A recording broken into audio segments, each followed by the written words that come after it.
He wasn't a rock star, and he wasn't a movie idol. Yet, for a brief window of time, Norman Kerr was beamed into living rooms across America, his every step watched by millions. Tall, clean-cut, and steady on the floor, he danced with a quiet assurance that made people look twice. When paired with Joyce Shafer, his partner in rhythm, he became part of one of American Bandstand's most recognizable couples, the kind that viewers began to expect every afternoon when the music started to play. But here lies the paradox. A teenager who once helped shape the rhythm of a generation disappeared almost entirely from public memory. Joyce Shafer remained a name that fans recalled with affection, but Norman's life slipped into silence. By the time word spread that he had passed away in 1990, not yet 47 years old, even devoted bandstand followers found themselves asking, "What happened to Norman Kerr?" In the story ahead, we'll retrace the steps of this boy from New Jersey, from his ordinary childhood to his first electrifying moments on national television, through contests that marked his peak, to the quiet departure that left fans puzzled, and finally, to the legacy he left behind. It is the journey of a dancer who once captured the heart of America and then faded too soon. Norman Kerr was born on January 18, 1944, in New Jersey, at a time when America was racing into a new era. The war years had ended, prosperity was reshaping suburbs, and a culture built around teenagers was just beginning to emerge. For Norman, childhood unfolded in this atmosphere of optimism and change. Families filled newly built neighborhoods, radios carried rock and roll into kitchens, and cars lined every driveway, promising freedom and adventure to the young. He grew up like any ordinary boy of the 1950s, but with a spark that friends could not miss. Norman was polite, good-natured, and always ready with a grin. At school, he tapped rhythms on his desk or showed off quick steps in the gym when the latest record spun. The music seemed to belong to him, and he seemed to belong to the music. His friends might not have known the word charisma, but that was what he carried. Life at home reflected the modest steadiness of the Kerr family. His parents valued hard work and responsibility, and while they may have seen dancing as nothing more than a pastime, they allowed him to explore it. In the evenings, when the radio hummed out Elvis or Chuck Berry, Norman practiced steps in the living room mirror, his shoes wearing thin against the wooden floor. To outsiders, it was just a boy's hobby, but for Norman, it was a calling. What set him apart was the dream that stretched beyond his block. He sometimes spoke of California, a place of sunshine and movie sets, where he hoped one day to study drama and maybe, just maybe, make a life in performance. For a teenager in New Jersey, such dreams were bold, but they revealed the restless ambition behind his calm smile. Yet, in many ways, his life was like any other suburban teenager's. Schoolwork during the day, soda shops after class, and the company of friends who laughed and played and teased. But whenever music began to play, Norman transformed. The shy, ordinary boy turned into someone magnetic, confident, and utterly alive. That hidden spark would soon be noticed beyond his neighborhood. Because in the summer of 1959, Norman's simple love for dancing would carry him into the spotlight of American Bandstand, and from that moment on, nothing in his life would ever be quite the same. In June of 1959, Norman Kerr stepped into a world that seemed almost unreal for a boy from New Jersey. American Bandstand was no longer just a local program. It had become a national sensation, the heartbeat of teenage America. For those who managed to enter Studio B in Philadelphia, it was like crossing into another universe, one where music and television fused to create instant magic. Norman's first trip across the river began like it did for countless other hopefuls, standing in line outside the station, surrounded by teenagers buzzing with excitement. The air carried the muffled thump of records echoing from inside, mixed with laughter and chatter from the crowd. Norman stood among them, calm but eager, his neatly combed hair and quiet smile concealing the thrill building within him. He wasn't there to watch, he was there to be part of it. When the doors opened and he entered Studio B, the atmosphere was overwhelming. Bright spotlights flooded the polished floor, cameras loomed like giant watchful eyes, and the energy of the teenagers filled the room. Everywhere he looked, there were flashes of color, from crinoline skirts to sharp suits as music pulsed through the speakers. Norman took it all in, knowing instinctively that this was not just another afternoon. It was the beginning of something bigger. The first time the music started and the floor came alive, his nerves melted into rhythm. He moved with confidence, each step natural, as though he had been waiting for this exact moment. When he caught sight of his reflection on the studio monitor, his own image now broadcast to living rooms across the country, a wave of disbelief and exhilaration swept over him. For Norman, it was like stepping into a dream. It was here that he first connected with Joyce Shafer. Their styles matched effortlessly, her calm presence balancing his steady rhythm, their movements aligning with a chemistry that seemed effortless. Soon they became a regular pair, one that viewers began to recognize and expect each time they tuned in. For Norman Kerr, that first day inside Studio B was a threshold moment. He had walked in as a teenager from New Jersey, unknown outside his own circle. He walked out as a boy who had just been seen by millions. And soon, with contests, features, and countless dances, he would rise to become one of the faces that defined the bandstand era. By 1960, Norman Kerr had become more than just another teenager on American Bandstand. He was a familiar presence in homes across the country. With Joyce Shafer at his side, his steady rhythm and quiet charm gave viewers a sense of comfort and continuity. He wasn't flamboyant, nor did he seek attention, but that was precisely what made him stand out. Norman was the boy next door who could step onto a dance floor and transform into someone unforgettable. Their defining moment came during the Pony Dance Contest in April 1961. The pony was the latest craze sweeping America, and Bandstand gave it a national stage. Norman and Joyce moved in perfect unison, their steps clean and graceful, riding the rhythm without overreaching. When they were named runners-up on April 13th, the recognition felt monumental. The prizes, a hi-fi set and 50 records each, were tokens, but the memory of that contest became part of bandstand folklore. Fans remembered it not just because of the result, but because of how naturally the pair seemed to embody the spirit of the dance. The camera loved Norman. His easy smile, his neat appearance, and the way he carried himself on the floor gave him a quiet star quality. Across the nation, teenagers watched him glide alongside Joyce, trying to copy their steps in living rooms and community halls. Scrapbooks filled with clippings and photographs kept his image alive, taped beside movie stars and singers. For some fans, Norman was proof that you didn't have to be a singer or actor to be admired. Sometimes, dancing was enough. His presence extended beyond the studio. Fan magazines occasionally featured the pair, while letters trickled into the station from viewers who wanted to know more about that couple who danced so well together. Teenagers talked about their style, and girls noticed Norman's boyish grin as much as Joyce's dresses. Without realizing it, they had become small-scale idols in an age when the line between ordinary kids and stars blurred on the dance floor. For Norman, these years were the pinnacle. He was a teenager living every boy's dream: music, laughter, and fame, all wrapped into afternoons on live television. And though he never sought the spotlight, it found him all the same. His dancing was not just movement, it was memory in motion, captured week after week for a generation that still recalls those images today. Yet, as bright as these years were, they were also fleeting. In the shadows of every dance, the reality of school, responsibilities, and the demands of everyday life loomed closer. For Norman, the stage that had given him recognition would soon begin to slip away, and with it, the rhythm that had defined his youth. For millions of viewers, Norman Kerr and Joyce Shafer became inseparable.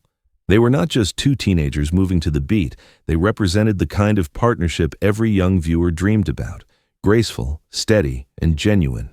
Week after week, their presence offered a sense of familiarity on American Bandstand, a reminder that amidst all the new faces, there were couples you could count on to bring charm and harmony to the screen. The pairing worked because of their natural chemistry.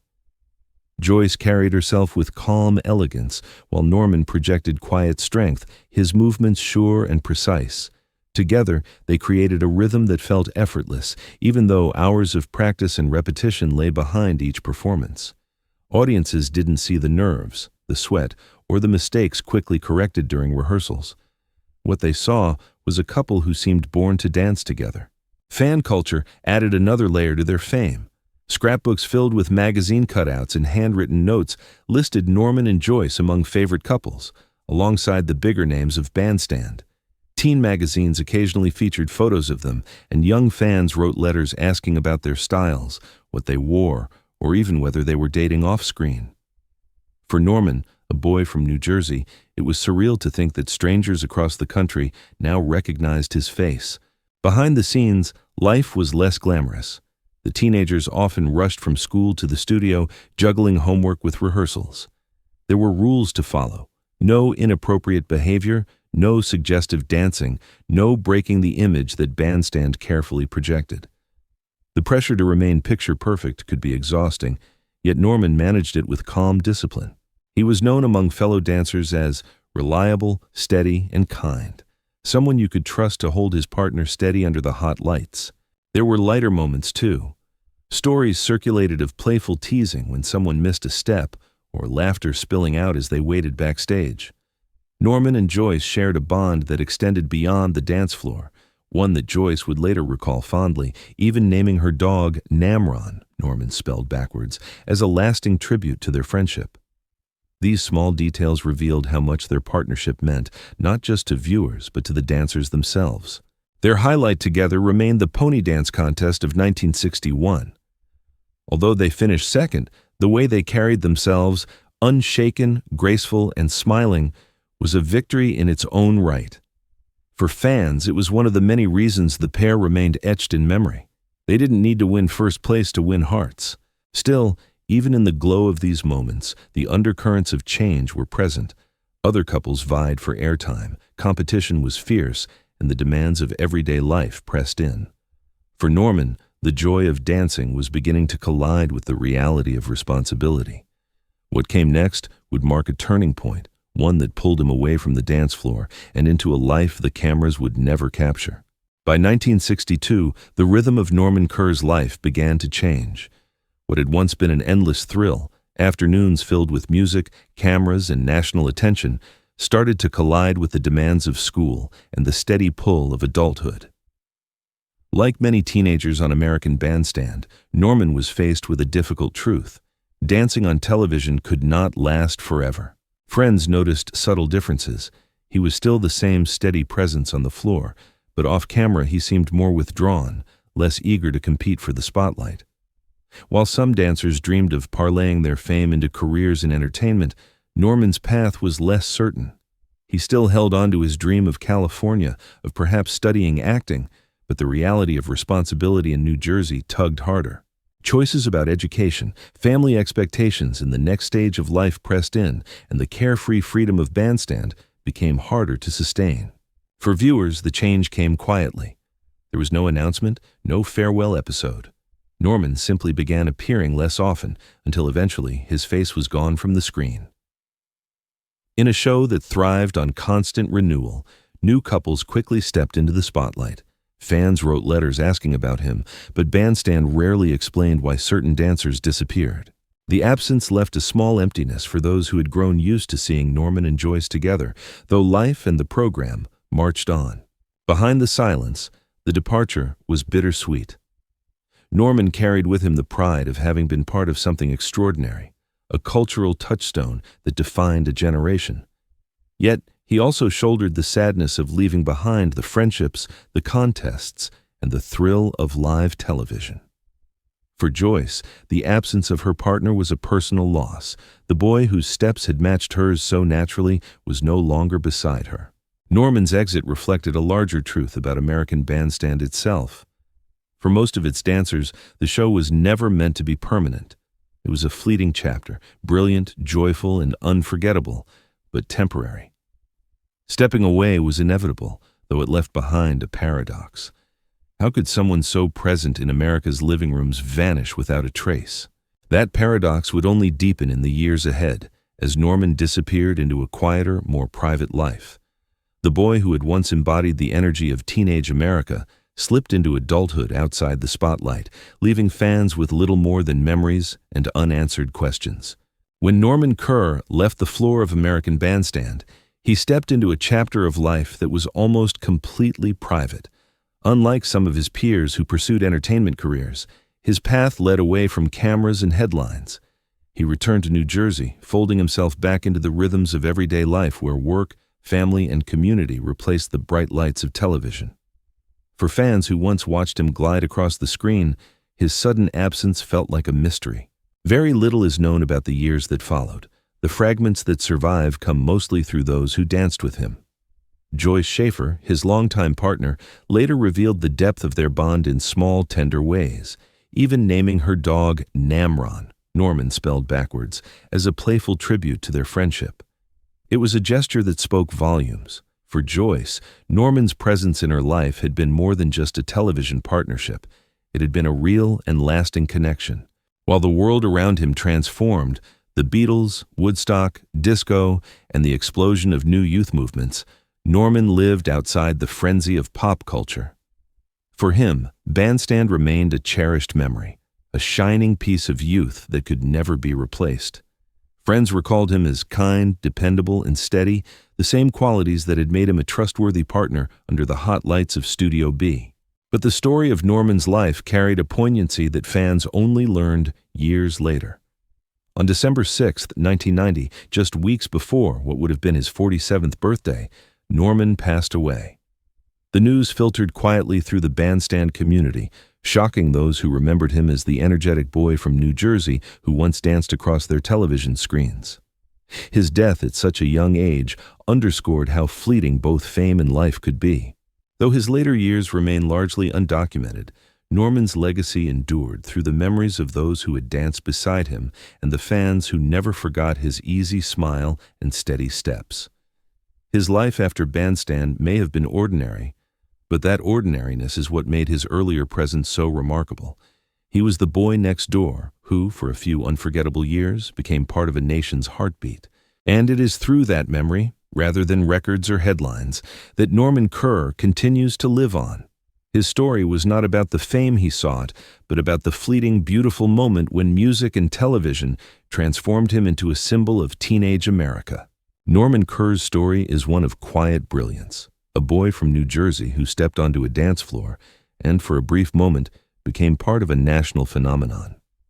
His time on American Bandstand may have lasted only a few years, but the images of him dancing beside Joyce Shafer are still woven into the memory of those who lived through that era.